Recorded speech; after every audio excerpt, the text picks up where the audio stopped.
Good morning વિદ્યાર્થી મિત્રો, આજે આપણે ધોરણ 10 ગુજરાતી વિષયમાં મોરલી વિશે શીખીશું। मोरली मतलब बांसुरी। बांसुरी यानी कि जो बांस में से बनाई गई है, यानी कि बांस की लकड़ी में से जो बनाई गई है उसको बोलेंगे बांसुरी। तो मोरली आया है मतलब इतना तो पता ही चल जाएगा कि मोरली किसके लिए, मतलब चैप्टर में किसकी बात की गई होगी। किसकी बात की गई होगी? श्री कृष्ण की। तो श्री कृष्ण की बांसुरी का नाम किसको पता है? क्या नाम है?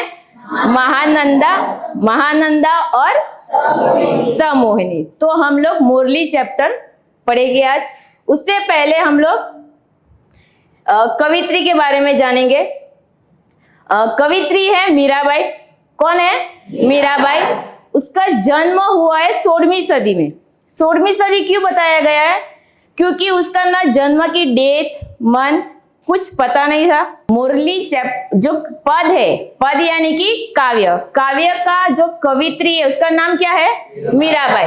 मीराबाई का जन्म कब हुआ है? 16वीं सदी। यानी कि ना उसकी डेट पता है ना मंथ पता है, यानी कि वही बताया है कि 16वीं सदी में कब हुआ, कौन से मंथ में हुआ, वो हमें उसके बारे में इंफॉर्मेशन नहीं है। और मीराबाई का जन्म कहाँ हुआ है? तो कि मीराबाई का जन्म राजस्थान के मेड़ता गांव के राजकुटुंब में हुआ। कहाँ पे?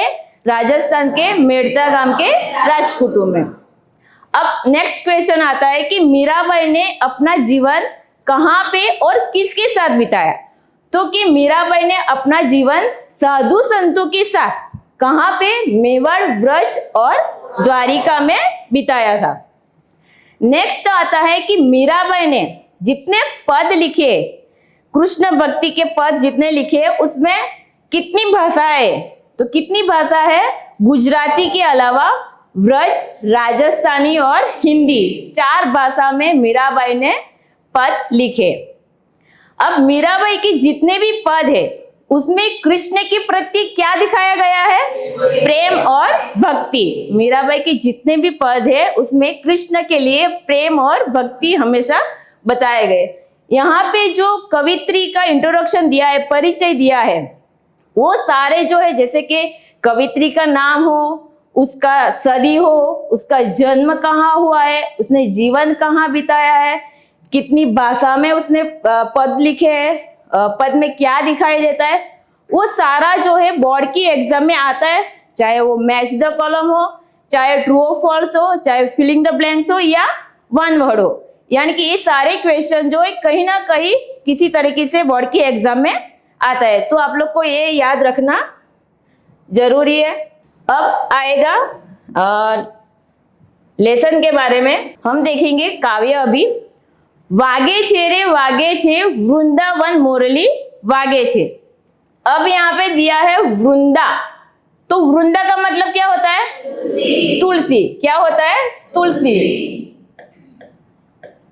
वृंदा यानी कि तुलसी, और वन यानी कि जंगल।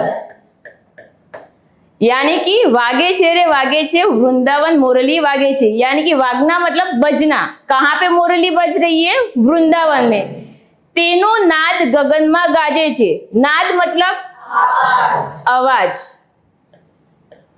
और गगन मतलब आकाश। यानी कि वृंदावन में जो मोरली बज रही है उसकी आवाज कहाँ तक सुनाई दे रही है? आकाश तक उसकी आवाज सुनाई दे रही है। अब नेक्स्ट लाइन है वृंदाते वनने। वन यानी कि जंगल, मार्ग यानी कि रास्ता, मार्ग यानी कि रास्ता, यानी कि रस्तो भी बोल सकते हैं, और दूसरा क्या बोल सकते हैं? मार्ग। क्या बोल सकते हैं? मार्ग। वहां लो किसके लिए वर्ड्स बताया गया है? श्री कृष्ण के लिए। किसके लिए? श्री कृष्ण के लिए। और दान मतलब कर। दान यानी कि कर यानी कि टैक्स। और दधी मतलब दही। यानी कि वृंदाते वन ने मार्ग जाता, वृंदावन के रास्ते में आते जाते हुए वहां लो, यानी कि श्री कृष्ण जो है कर मांग रहे, कर में उसको क्या चाहिए, दही। यानी कि जैसे हम लोग हाईवे से जाते हो तो टोल टैक्स आता है, तो टोल टैक्स में हमें टैक्स भरेंगे तो ही हमारी गाड़ी आगे जाने देते। वैसे ही वृंदावन के रास्ते में कृष्ण जो है गोपियों से क्या मांग रहे हैं, दही। टैक्स के तौर पे क्या मांग रहे हैं, दही, तो ही उन लोग को वो आगे जाने दे रहे। नेक्स्ट लाइन है, વૃંદાતી વનમાં રાસ રચાયો છે। રાસ રચાયો यानी कि રાસ खेला गया है। वहालो रास मंडल में बिराजे छे।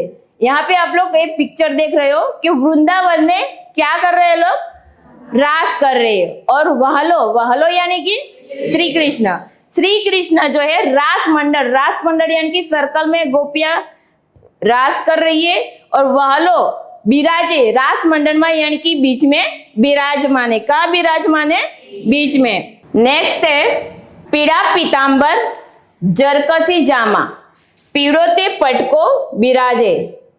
पीड़ा पीतांबर, पीड़ा यानी कि पीला, येलो कलर।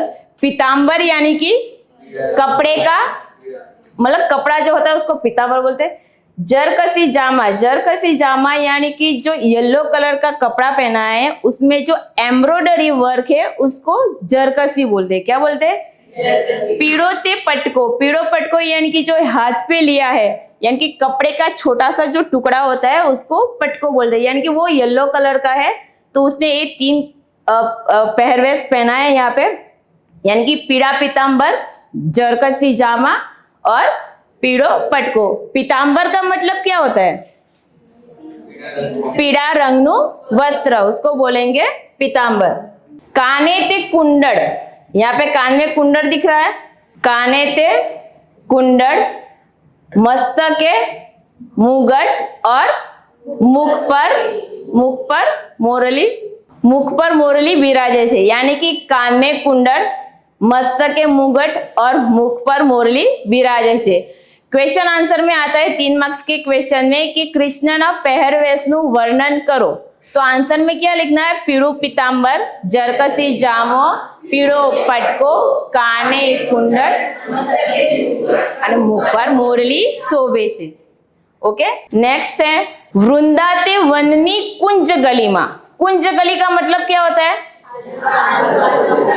कुंज गली यानी कि पैदल जाने वाला रास्ता, जो छोटा सा रास्ता होता है और आजू बाजू पेड़ पौधे, उसको बोलेंगे कुंज गली।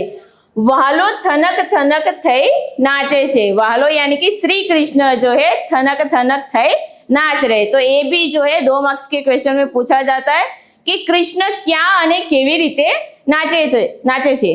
तो कृष्ण वृंदावननी कुंज गली में थनक थनक थई नाचे छे। ओके, बाई मीरा के प्रभु किसके लिए वर्ष बताया गया, श्री कृष्ण के लिए। आगे वाले लाइन में कौन सा वर्ष था, कृष्ण के लिए, वालो। और गिरिधर किसके लिए वर्ष है, श्री कृष्ण के लिए। और गिरिधर क्यों बोला गया है, क्योंकि उसने गिरि पर्वत उठाया था, इसीलिए। बाई मीरा के प्रभु गिरिधर ना गुण दर्शन थकी दुख भागे छे। यानी कि मीराबाई क्या कह रही है कि गिरिधर के दर्शन से ही हमारे सारे दुख दर्द दूर हो जाते।